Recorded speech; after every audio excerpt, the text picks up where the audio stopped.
Welcome to Leominster Access Television and Neighborhood Snapshot. My name is Bob Saudelli. I am a member of the Leominster Historical Commission. Today's guest is Mr. Arcade Richard, a resident of the French Hill neighborhood, the east side of Leominster, the Mechanic Street area, the French Hill area, the St. Cecilia's Church neighborhood. You have lived on French Hill for years, but you weren't born there. You were born in Canada. Could you please, in the province of New Brunswick, when, please? May I ask that? In October 1926. So you are how old? 77. 77 years old. And a half. And a half. And you emigrated to the United States. When did you come to this country? Back in 1948. 1948. April 48. April of 48. And what brought you here? Well, it was, I made the move because it was hard to make out on our farm because of low land. By the time we get our products out, the market had already dropped to almost neutral. So I decided to make the move. At that time, there seemed to be plenty of work, and I had one of my brother-in-law that was here, and of course my wife was born from Leominster, so I guess that probably has a little bait, you might say, that draws me. But I was a little too ambitious to stay there. I thought that I couldn't see that I could make out there, so that's why I made the move. So it was economic opportunity in the United States, which is so common. That's what draws many, many people, and the freedom. Yep. And also, you were going to marry a Leominster girl. Yes, we married in June of 48. And what was her maiden name, please? Bellevaux. Bellevaux. First name? She was daughter of Henry Bellevaux, the barber. And what is her first name? Claire. Claire Bellevaux. Yeah. So you married Claire Bellevaux. She was quite an asset to me because she was. I started carpentering, and then I went into to business of my own. And she always worked in offices, so she was able to do all the book work. Even after I incorporated 2 years after, she used to take care of all the book. In our little conversation before the interview, when we began to start taping, before we started taping, we spoke, and you came to the French Hill neighborhood. You settled there.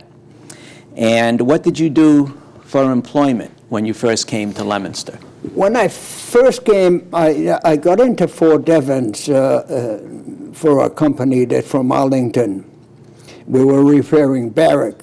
I was there till about November. We finished the project in November. Carpentry work at the barracks. Yeah. barracks Repairing barrack.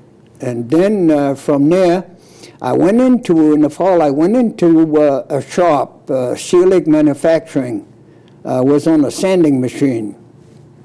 It was good. I was making out all right. The only thing is, it was ruining my health. I lost 11 pounds in a matter of 6 weeks. So I said, this is not for me. So then I went out. When I went out, we had found a job on, which is now the golf course up on Wachusett Street. We went chopping wood for on a farm of Guy P. Harvey that used to have a shop here. We chopped off myself, my 3 brother-in-law, the 4 of us. We chopped 255 cords of hardwood, which was a good part of the golf course. Then from there, I went to work carpentry. In the spring, we started carpentry for my brother-in-law, and I worked for him up until the mid-1950 when I started on for myself. And so then you mentioned you incorporated, you decided to go into business for yourself. Yeah. The carpentry business. Yeah, I went on to carpentry. I had started doing some side work like screen, screening porch and screening. At that time, there was no aluminum windows and doors, so it was all out of wood. And then it was up to the point where I had to either quit my job or quit the side work. So I had a cousin of my father that came, and I asked him about that. I said, what do you think of starting into business? Well, he says, the smallest business well run is better than day work. So a couple of weeks after thinking about it, I started on my own. I never regretted it. I never ran out of work, as long as now it's been, well, since 1950, and I've never run out of work to see. And sometimes there was work that could not be done on account of weather or something, but not because, and I've worked for a company in Gardner for years and years. I did hundreds and hundreds of $1,000s worth of work. so the farm boy from New Brunswick, America really, which is a wonderful, beautiful place, but America was truly the land of opportunity for you. Then your own business. Naturally the family started, so it wasn't. When I moved in here, I did move with the understanding that I would never go back. I mean, I went in, I came in, if everything goes good, okay, I'll stay. If not, I'll go back. But I never went back as far as to stay. We used to go every year, of course, for vacation and to visit the folks, and because all my folks were all there. All relatives was there except for brother-in-law that I had here, and some distant relatives of my father was around here, Fitchburg and Leominster and Gardner. So but other than that, it was, so everything went well. It worked out. it worked out. Are you retired now?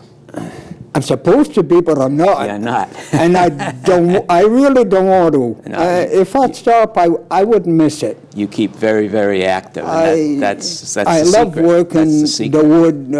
Matter of fact, the past few years I did a lot of antique repairing, and I even liked to make furniture, design my own, and do it. I think it's very challenging, more so now that I think out in the field.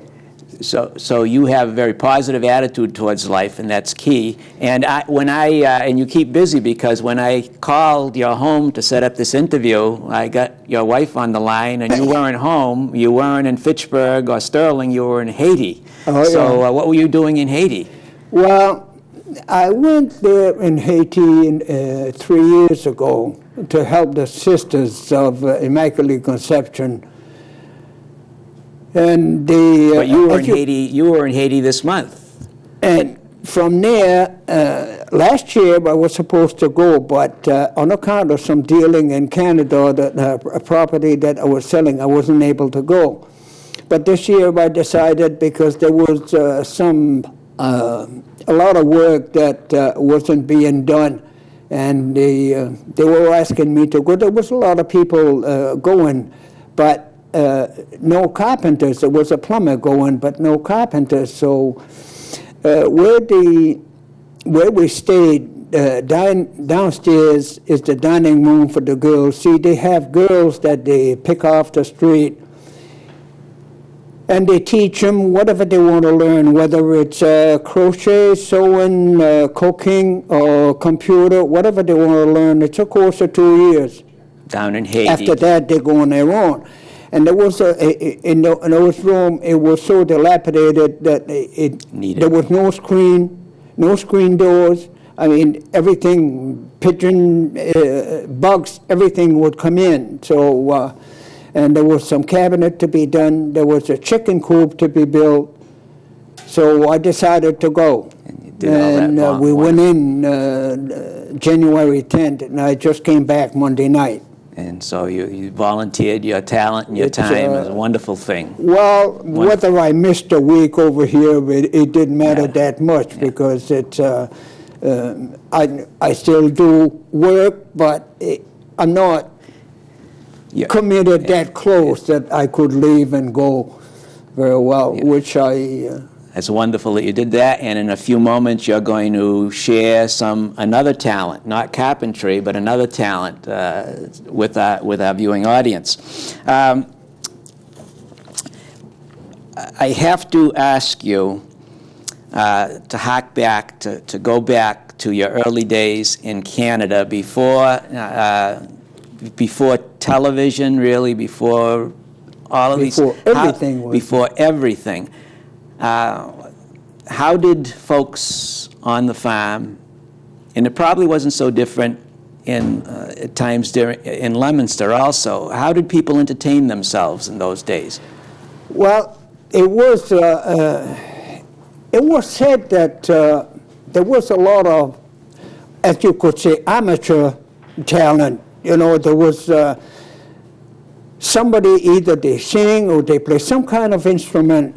We had to entertain ourselves. We had to learn to entertain ourselves because we had not even radio, no electric, no, even when I left there was no electric home, there was no telephone, no radio. There was one radio in the village that ran by battery. Wow. That's all there was. So we had to do our own entertainment. But it was done in a way that, you know, like, especially in the wintertime, there wasn't much to do except during the day we'd work in the woods, chopping our firewoods and some logs in order to try to have a little bit of income in the spring. But other than that, it was not necessarily planned, but we visited a lot, like among the neighbors, and sometimes somebody would come up and then, well, why don't you play this, whatever instrument they'd play.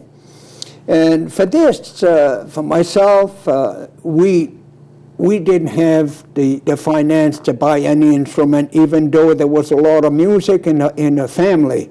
Not on my father's side as much, but on my mother's side there was a lot of musician.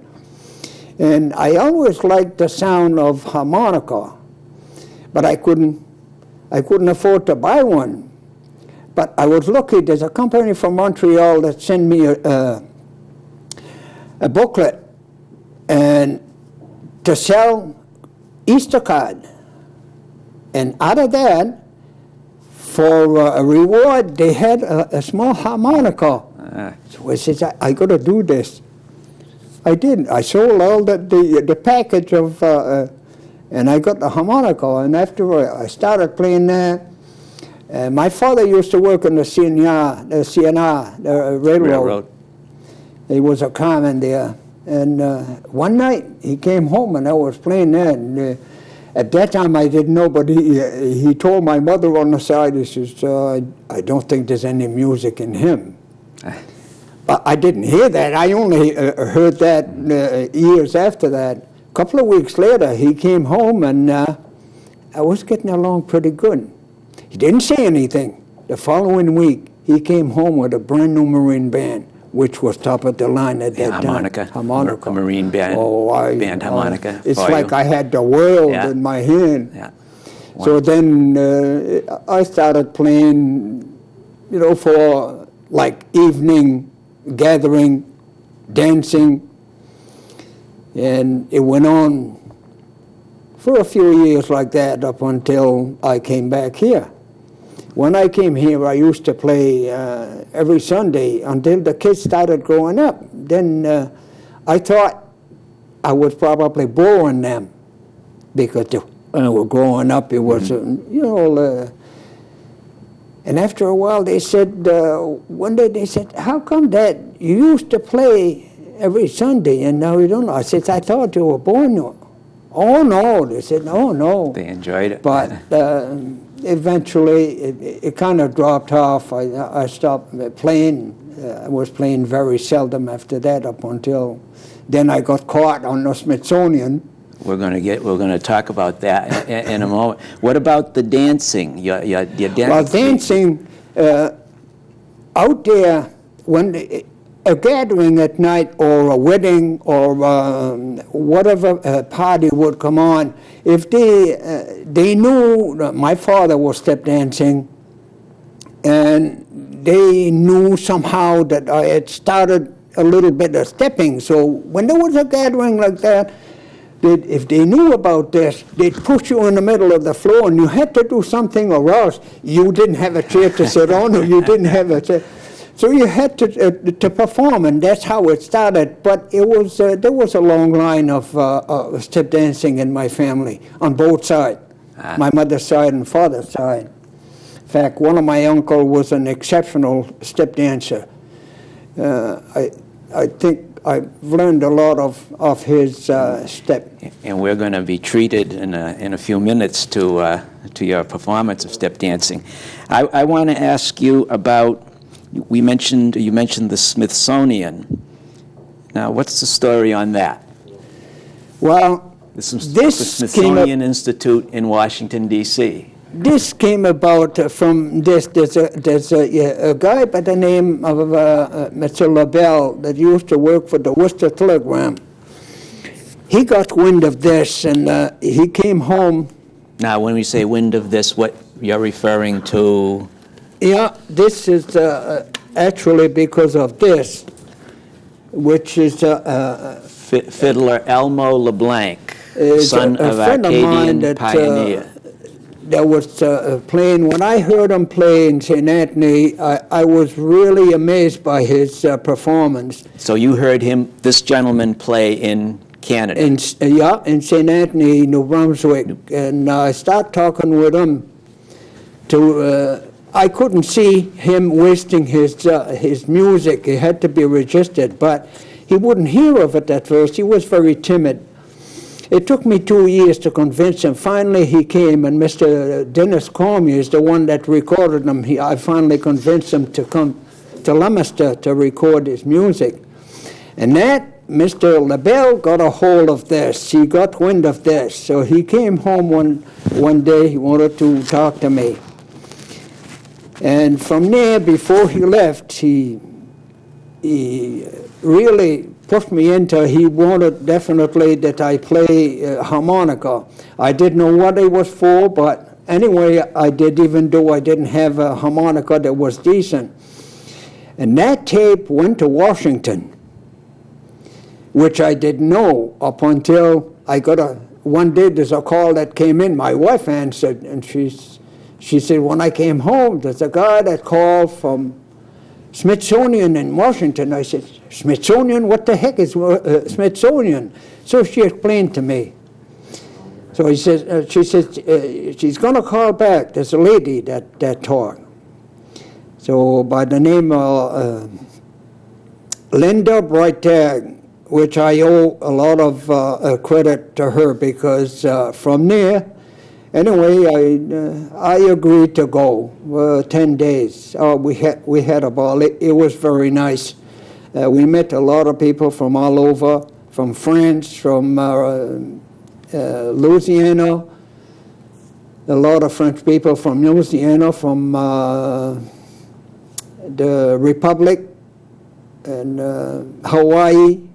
There was some from all over. All people with who? They were all people that perform in the Smithsonian. And with that Mr. Spitzer was more or less a scout for talent like that.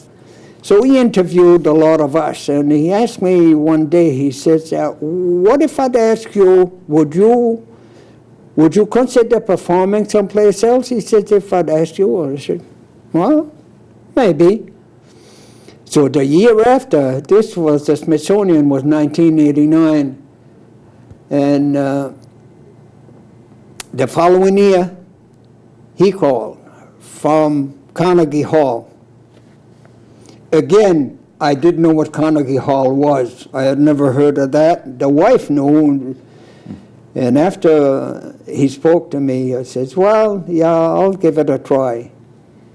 It was really, that's probably an honor that will never get out of me. Performing at Carnegie Hall. It was very, very, Carnegie Hall is not a hall like any other one. Matter of fact, we were fortunate to meet the caretaker of the hall, and he took us right through the hall. And he told us that there was a big band that had come from Spain.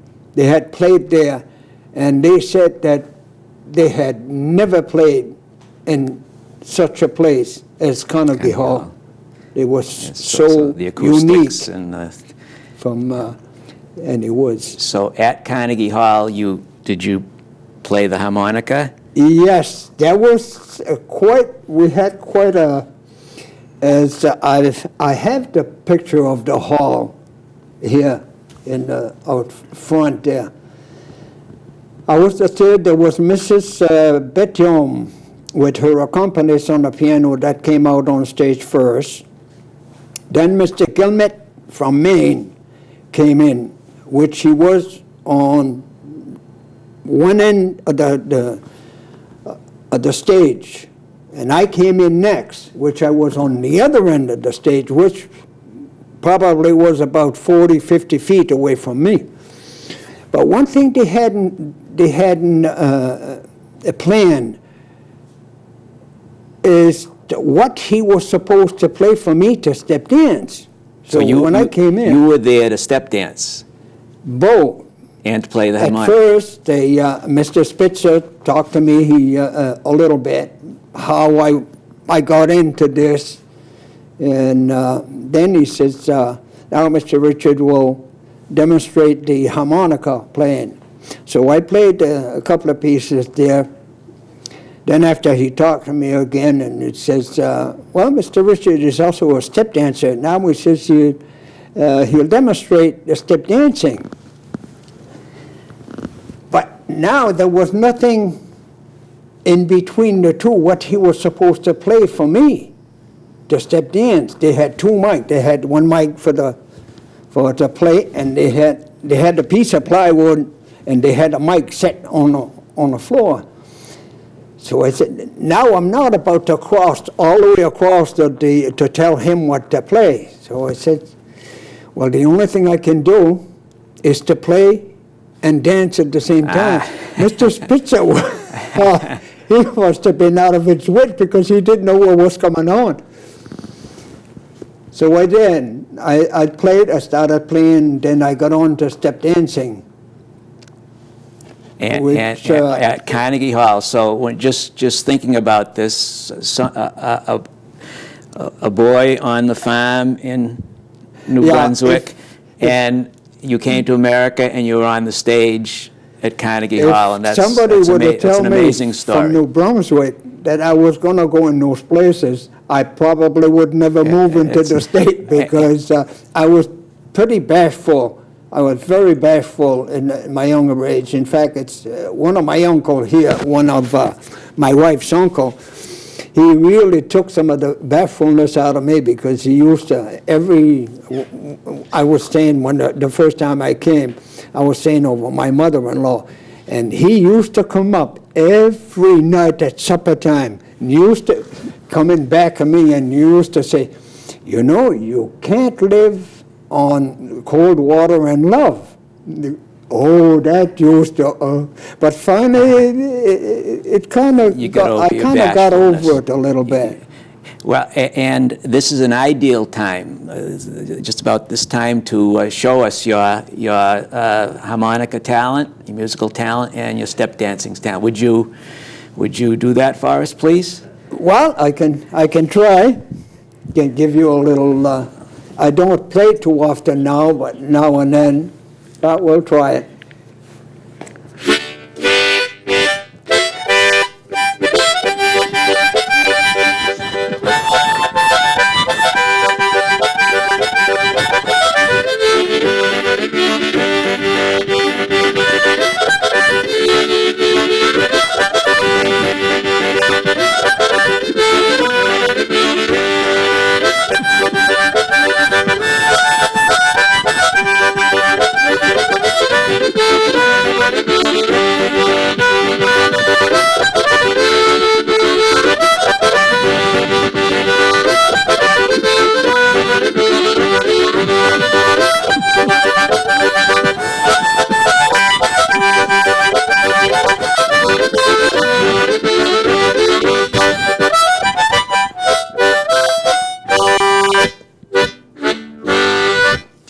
I am very glad your dad gave you that Marine Band harmonica and that you sold those Easter cards for your first harmonica. That was wonderful. It's very hard to stay still when somebody plays music like that. Well, I used to, when back home, I used to play a lot. In fact, I've seen some night playing for 5, 6 quadrille in a night. And now, is that a dance? That's a square dance. Square dancing? But not a call dance. It's the French quadrille, which is not called. There's only 7 steps in the whole dance. It's always the same step. It's not, well, it's similar in a way if you want, like call dance. The only thing call dance is, as far as I know, there's some 168 step, I think, in the call dance, which we got into call dance once, way back from with the Apple square dance group. But I didn't care too much for the call dance because you have to have, see, quadrille, you can talk, you can, it doesn't interfere with the others. The only one that can interfere is the partner that you're facing. But call dance is not that. You've got to have your mind on that call all the time, because if you foul up the whole floor. Right, swing your partner, you have to listen to the calls, otherwise you foul it up. It's a lot different, a call dance and the quadrille. Well, would you show us would you demonstrate, please, some of your step dancing talent? I'd love to see this. Yeah, I suppose. It is an amazing story, from New Brunswick to Carnegie Hall and now to the studios. He's got to take.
Okay, that was great. That was great. And for a gentleman who's 70 what?